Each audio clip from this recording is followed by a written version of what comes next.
डालेंगे दिलचस्प और अजीब खबरों की तरफ।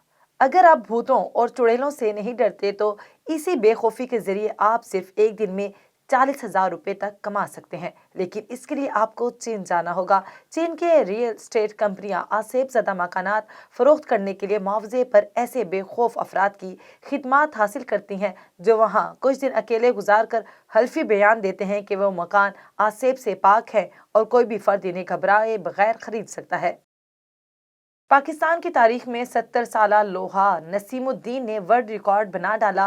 उन्होंने एक हाथ से मुट्ठी में सेब तोड़ने के मुकाबले में इंग्लैंड को शिकस्त दी और 13 के मुकाबले में 18 सेब तोड़ डाले। इस तरह वो गिनीज वर्ल्ड रिकॉर्ड बनाने वाले पाकिस्तान की तारीख के सबसे बूढ़े शख्स बन गए। गिनीज वर्ल्ड रिकॉर्ड ने इनका रिकॉर्ड मंजूर कर लिया और तस्दीकी ईमेल भी मौसूल हो गई, जबकि रिकॉर्ड की तफसीलात वेबसाइट पर भी जारी कर दी गई। ऑस्ट्रेलिया में क्रिसमस जजायर के पास की कई एक सड़कों को सवारियों के लिए बंद कर दिया गया है। करीबी जंगलात से सुर्ख केकड़ों की बड़ी तादाद समंदर तक जा रही है। मोहतात अंदाजे के मुताबिक इस साल 5 करोड़ केकड़े नकल मकानी कर रहे हैं। अपनी शोख सुर्ख रंगत की बिना पर इन्हें आतिशी फ्लेम सुर्ख केकड़े कहा जाता है। अब ये हाल है कि ये गर्मी के बायस क्रिसमस जंगलात से निकलकर तेजी से समंदर की तरफ भाग रहे हैं और सड़कों, पुलों और रुकावटों को अबूर करते हुए साहिल तक पहुंच रहे हैं।